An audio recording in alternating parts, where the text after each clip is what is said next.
In Yasawa, the ocean is not a backdrop to life. It is life itself. It feeds us, protects us, and defines who we are. But today, it is changing.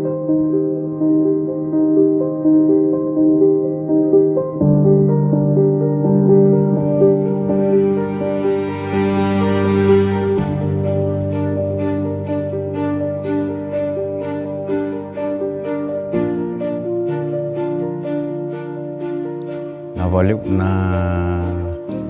kangau wakila experience tak na nunggu tumbuh mai na bisa unin rake do na bisa uli usaya fa na ne mami mata sawango do nuku tu mami anda ungito kina ini ko sa sinrao ni rangito irangone aleta na lewu ni ken na sa kanya mai na uana na wai na mata sawa sa sisi na nuku sa mbasi ka mai na watu menunggu sa watu lele besar na sarati mata sa kana vale besar cuma na uwa mai wai sa tiga bukannya cuma na ne mata sa dua na bisa ule busa tunggu mai na ngono tumbuh lagi mankila me ado men na raki bebe sa ulo ko sina climate change sabi siya goli bola ka tuwi mata sa ako.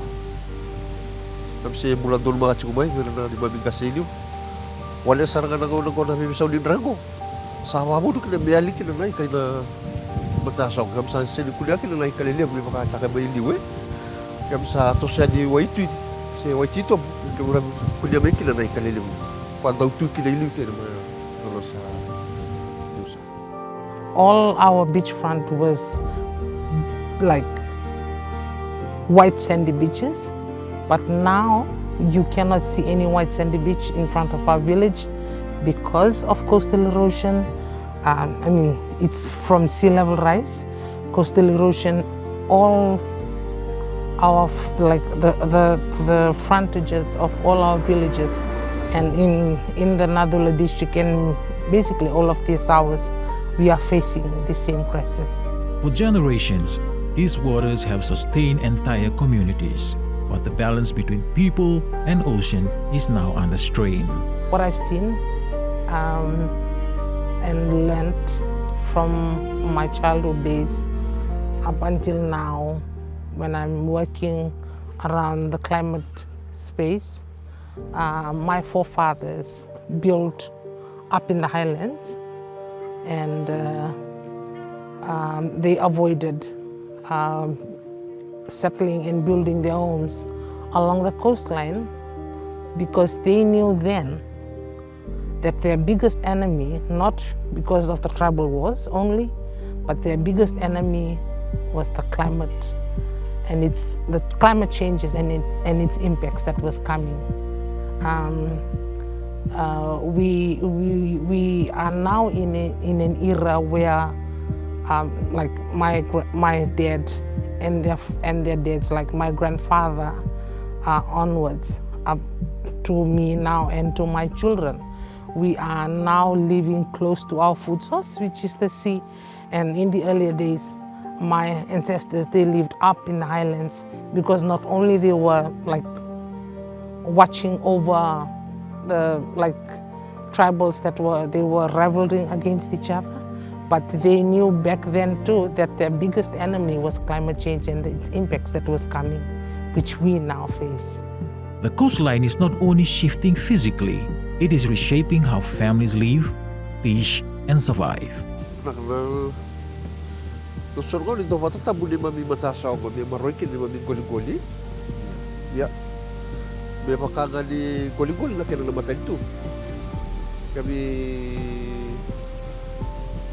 Kami matatabu ko na korogo so tali na bi kora la may kami golit yo ana kala duindi ko na senenta rovira na mi golit ili wa utu na ya no na sembula bila tu kila na mata so na kenalasi kami se goli bolak ya na una ko sama kila bi kato go e buga me na kala bi tu na dai mati kota kala goli bichi ko na kuita sera urto me zombe. When the reef weakens, it is not just marine life that disappears, it is income, food, and security. It's not just about a single number increase or decrease. Different coral species are stronger and more resilient, some are more sensitive. Even within a single coral species, some of the colonies for this one species are more sensitive, other colonies are more resilient. And so it's not just about the one number increase affecting all corals or some corals. There are also other factors like how much fish life is around the corals and how good is the water quality. If you have a really strong coral, but it doesn't have lots of fish around it and it has polluted water, it doesn't matter how strong the coral is, it will be very sensitive to even a small increase in temperature. It depends on the reef. Some reefs can be very resilient if they are well protected and they're well managed, they're well looked after, if there is no pollution, if there is nothing being removed and taken away and extracted. Some of these reefs can be very, very strong, very, very resilient, and they can withstand quite big temperature stress and then still recover within weeks or months. If the reef is degraded from other human impacts, then it doesn't take much of an increase in temperature. And if it's a temperature stress event to a degraded reef that has been polluted or overfished, that reef may never recover. That reef, just one small temperature stress event and it could be dead forever. Rising sea temperatures place stress on coral ecosystem worldwide, reducing their ability to sustain marine biodiversity. So crown of thorns is actually a big part of our work. We not only help plant corals, we not only go out and do some manta research, but we also try and take care of the things that might hurt these corals. And that is crown of thorns and drupella snails. So these two things are the two big things that eat corals a lot. And so what we're going to do is, if we have nothing to do, basically, we'll go out and hunt them out. And we do this by having a long rod bar. We'll try and scrape them off wherever we find them, put them in a bucket. And because they're venomous, we have to be really safe in handling these things. Because one single prick can be very nasty and can be very long-lasting. And so, but our guides are trained. We all try and take safety precautions. But yeah, it can be a very fun thing, removing these crown of thorns and drupella snails. Some threats are not distant, they are already inside the reef system itself.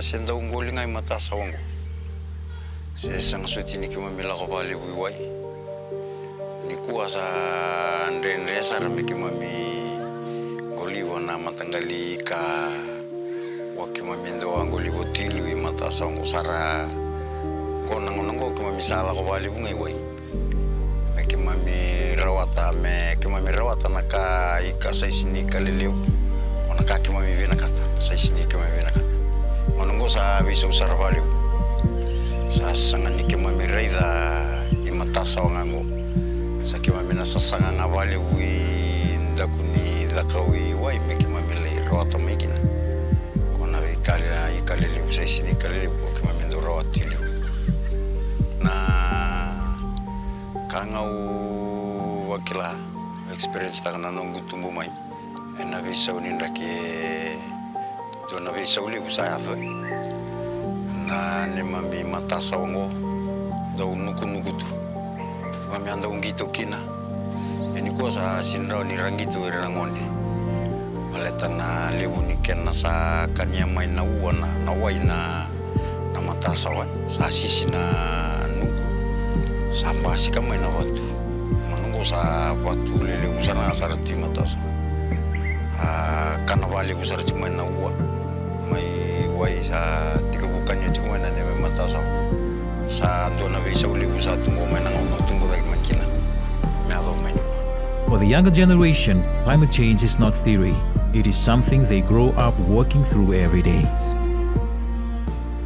This is something for us not to see it as a waste of time, but we see it as something very valuable, that you are speaking directly to world leaders and talking about challenges that is faced in your communities, and especially when you carry the voices of your people, especially your children. This is something that's very special. My COP travel, some people say, hey, you go to COP, it's a big waste of 3 weeks, your time away from home. But for me, I see it as elevating the voices of my people at a UN conference. That is something very huge to achieve as a mother, as a woman community leader from a traditional space. So I see even when I'm representing my people at these conferences, when I sit in rooms where I speak about my people and the challenges they go through in terms of climate change and its impacts, I see that this is something for us not to see it as a waste of time, but we see it as something very valuable. And then when I speak on behalf of my people who have been exhausted of shouting and talking about climate change and its impacts. I mean, we hear so many things about climate finance, loss and damage, you name it. But here we are in Nadula, in Yasawa, we don't know what climate finance is. All we know is for big emitting countries to come here to Nadula and build a proper water dam for us. I mean, shortage of water, this is all climate change and its impacts. I can only tell my children that Australia is here building a water dam if a project is implemented here. There's so much noises, no action.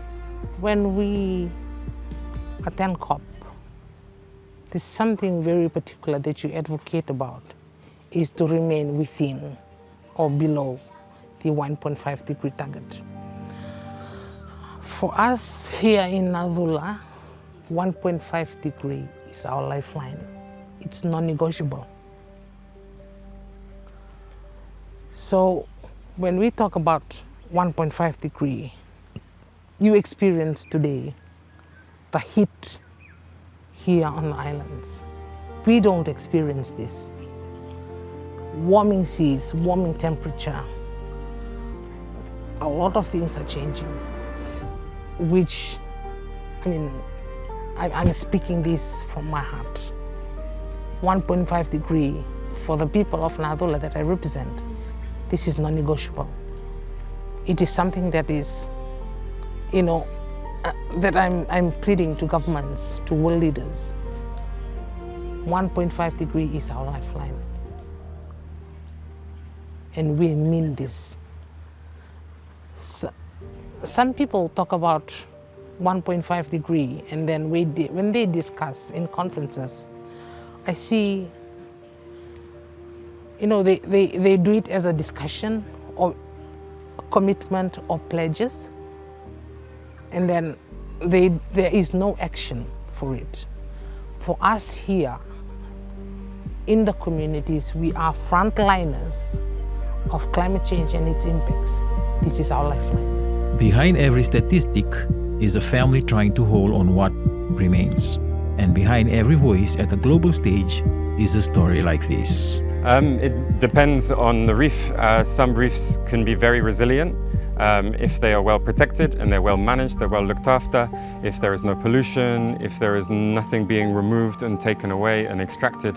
Some of these reefs can be very, very strong, very, very resilient, and they can withstand quite big temperature stress and then still recover within weeks or months. If the reef is degraded from other human impacts, then it doesn't take much of an increase in temperature. And if it's a temperature stress event to a degraded reef that has been polluted or overfished, that reef may never recover. That reef, just one small temperature stress event, and it could be dead forever.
It depends on the reef.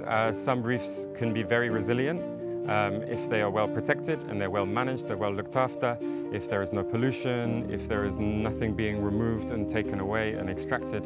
Some of these reefs can be very, very strong, very, very resilient, and they can withstand quite big temperature stress and then still recover within weeks or months. If the reef is degraded from other human impacts, then it doesn't take much of an increase in temperature. And if it's a temperature stress event to a degraded reef that has been polluted or overfished, that reef may never recover. That reef, just one small temperature stress event, and it could be dead forever. Coral bleaching is definitely one of the stresses, or is a temperature stress. So that happens when, of course, there's high temperatures that causes the corals to actually kick out the algae that they have. So the algae is actually what gives the corals. You see so many pretty colors and we think that's from corals, but that's actually from an algae that's inside the corals. And so they kick the algae out so that they have enough energy to look after themselves in terms of survival and to recover from a bleaching event because of high temperatures, because it's a stressor. And so when they get in those times, it's very normal for during the summer, because it's hot, that corals bleach, but they can actually recover from it. Some people, or a lot of people, sort of think that when a coral is bleached, they're dead. That's not really true. When they're bleached, they're still alive. They can either survive from the bleaching event after a month or two, depending on the species, or if temperature has gone back to normal, or it could eventually die if the coral bleaching event was much, much longer and the temperatures increased as the months went by. I just came back from a sort of trip where we had to extract a lot of crown of thorns around the Mamanuthas, and in like 4 days we collected over 1,600. And I don't think people are aware of how bad they can affect the reef as well. And with the reef, the reefs are really important for us, and if the high temperatures are causing crown of thorns to flourish and to become bigger populations, then that may become a problem. And so if people are aware of the crown of thorns and the effect that they have on corals, then maybe everybody could help manage it and then extract it, or hire us to extract it. Coral reefs are not static systems. They are living structures that can recover if given the chance. When we go into the water, some of the signs that you can look for to tell you that a reef is not doing well is the amount of life, first of all. It can be very simple as that. The amount of fish that exists, the corals. If you don't have a lot of corals, probably there's a lot of pollution that causes a lot of algae to grow. Scarring as well, because those scarrings can be made from those predators that eat corals, and they're in abundance because of their predators. Their predators are missing. So yes, some of these human factors can cause all of this to happen. And so just scarring, no fish, no corals, everything simple. Kasama ito rin ko, singawalangan yung kito may nakoro. Sa ano yung sarang na biti na walo nakoro. Ano na bibakan doon na turangan natin na biti. Na kinasamay baka doon na bagsauti. Na kinasamay baka tamboy baka dua. Ningguling-gulis na banwa ko ay maru yung na ng sarangan ko. O baka binabinatigi ito na trust. Mr. Rob, kuna marine biologist ko abing karabiti ko, may nangaw na yami at nangaw ko. Patan nga kinawa binatatalangan na turangan natin nabiti. E ano nasaba kayo taka, bando niya ko ya. Basta may baka tamboy sarang nga bakan dua, na ingguling-guli, ko ito kong ko na inanyan. Rawang kapatiki, ko ito ko may nasana may nabiti. Pinaka na nungguit tabi nga, may nalo mo ni kamba ni kinakoro, o may ureda man doli bosa, na kinamaroy na ingguling-guli. Ayaw talaga nungguit tabi o maroy sartungan na tibungan nunggu takata kami at mga nunggu. Kambing bibi may maroy na ingguling-guli na wanwasap katambo ito ko. Untuk laku na bi koro-koro, laku batikiro to na ang karamat ko na tasmo, ilipan di otak kibira. Yung sarang laku batikiro to milagi pan di otak kibira na kina maroy na ingguling-guli. In the same waters that once showed decline, signs of recovery are now visible. This is what protection looks like when communities lead it. So one of the ways we working towards climate change in terms of coral restoration is one of the projects that we just started with a very good scientist. His name is Victor Bonito. He's American, he's lived here 20 years. And we are trying to select corals that are very heat resilient, and we're trying to create breeding populations. So we want to have more of those corals around the reef.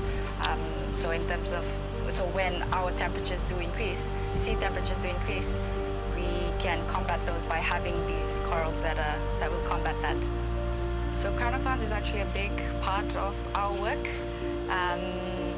We not only help plant corals, we not only go out and do some manta research, but we also try and take care of the things that might hurt these corals, and that is crown of thorns and drupella snails. So these two things are the two big things that eat corals a lot. And so what we're going to do is, if we have nothing to do, basically, we'll go out and hunt them out. And we do this by having a long rod bar.